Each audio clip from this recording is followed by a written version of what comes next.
안녕하십니까. 2026년 해양수산부 예산안에 대해 이야기 나눠보겠습니다. 총 7조 3천억 원이 넘는 규모고요. 전년 대비로는 8.1% 증액된 예산입니다. 특히 연구개발, 그러니까 R&D 투자액이 9,367억 원으로 역대 최대 규모라고 하죠. 그래서 오늘 핵심 질문은 이겁니다. 과연 이 예산이 미래 성장 잠재력을 키우는 것과 또 당면한 해양수산 분야의 민생 안정, 이 두 가지 목표 사이에서 올바른 균형점을 찾았는가 하는 점입니다. 오늘 저희 논의는 발표된 정부 예산안 자료에 기반하고 있습니다. 저는 미래 성장 동력 확보를 위한 투자가 최우선이라는 입장에서 말씀드릴 거고요. 네, 저는 당장의 민생 안정을 더 중요하게 봐야 한다는 관점에서 말씀드리겠습니다. 네. 그럼 제 입장을 먼저 말씀드리자면 저는 이번 예산안을 미래를 위한 뭐랄까 필수적인 투자라고 봅니다. 특히 북극 항로 시대를 대비한 기술 개발, 여기 총 677억 원이 들어가죠. 그리고 광양항 자동화 같은 스마트 항만 구축, 이건 총 1조 6천억 원이 넘는 투자 계획의 일부고요. 또 해양수산 전반에 AX, 그러니까 인공지능 기반 전환 지원에 총 1,487억 원을 투입하는 것은 국가 경쟁력의 해침이라고 생각합니다. 사실 지금 투자해야 미래 시장을 선도할 수 있지 않겠습니까? 해운 회사 분야 예산이 10%나 늘어난 것도 국제해사기구, 그 IMO 환경 규제 같은 국제 표준에 대응하기 위한 당연한 조치라고 보고요. 항만 SOC, 즉 사회 기반 시설 투자 증가율이 0.8%로 좀 낮아 보일 수 있는데 이건 장기 계획에 따른 신중한 접근이다. 이렇게 해석해야 합니다. 결국 미래를 위한 선택이라는 거죠. 저는 그 관점에는 동의하기가 좀 어렵습니다. 예산이 8% 넘게 상당히 늘긴 했는데 그 돈이 다 어디로 가냐는 겁니다. 그 효과가 불확실한 북극 항로나 에이유닉스 같은 첨단 기술에 수천억 원을 쏟아붓는 동안에요. 당장 우리 어민들의 삶은 계속 위협받고 있다는 거죠. 기후위기 대응 예산 물론 21.7% 늘었죠. 근데 그게 피해 규모에 비하면 정말 턱없이 부족합니다. 어피해 지원 예산이 2배 가까이 250억에서 493억으로 늘었다는 그 사실 자체가 문제의 심각성을 그냥 보여주는 거 아니겠습니까? 수산 어촌 분야 증가율 8.4%. 이거는 좀 생색내기 수준이라고 보고요. 그리고 항만 SOC, 이 사회기반 시설 예산 증가율이 1%도 안 된다는 거. 이건 기본적인 유지 보수마저 위태롭다는 신호 아닌가요? 청년 어민 정착 지원 169억 원. 또 어복버스 새로 만든다는데 29억 원. 이런 현장 밀착 지원에 훨씬 더 과감해야 한다 이겁니다. 물론 현장 지원도 필요합니다. 저도 그 점은 인정합니다. 근데 북극항로나 에이유닉스 투자는 당장의 어려움 해소뿐 아니라 미래의 먹거리를 만드는 일이지 않습니까? AI 기술이 발전하면 결국 어업 생산성도 높이고 물류 비용도 절감하고 장기적으로는 이게 모두에게 이익이 될 거라는 겁니다.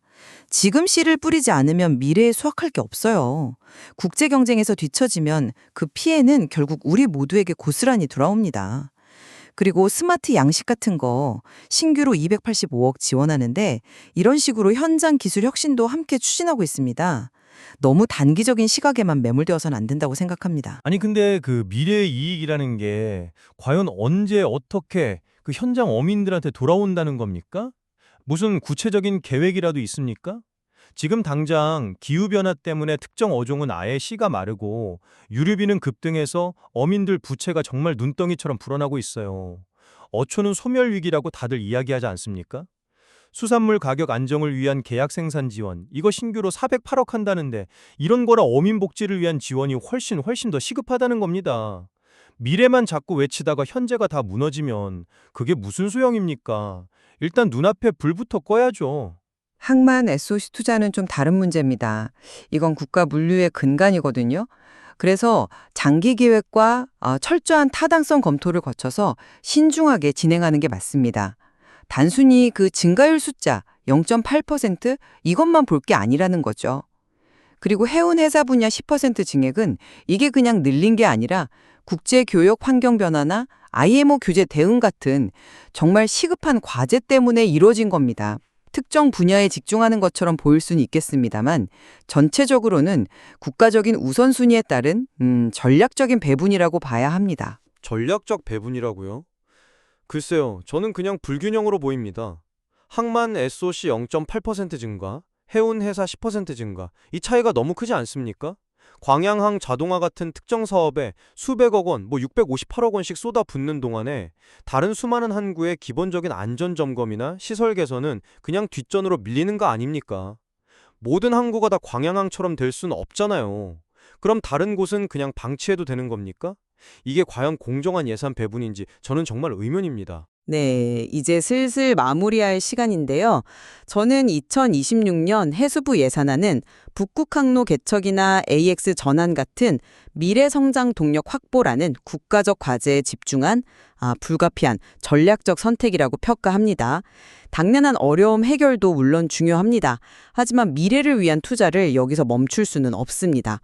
이것이 장기적으로 봤을 때 국가와 국민 모두에게 이익이 되는 길이라고 저는 확신합니다. 저는 여전히 이 예산이 미래라는 이름 아래 좀 현재의 고통을 외면하고 있다는 생각을 지울 수가 없습니다. 어민들의 생계 문제, 기후위기 대응, 그리고 기본적인 인프라 유지 보수, 이런 데에 더 많은 자원을 투입해야 합니다. 첨단 기술의 혜택이라는 게 그냥 구호에 그치지 않고 정말 현장의 모든 사람에게 실질적으로 좀 돌아갈 수 있도록 정책 방향을 과감하게 바꿔야 한다고 생각합니다. 네, 오늘 저희는 2026년 해양수산부 예산안을 두고 미래 성장과 현재 민생이라는 두 가치 사이에 상당히 첨예한 시각차를 확인할 수 있었습니다. 그렇죠. 오늘 논의된 여러 내용들 그리고 제시된 자료들을 바탕으로 이 예산안이 앞으로 가져올 실제 영향에 대해서는 정말 깊이 있는 검토와 지속적인 관심이 필요해 보입니다.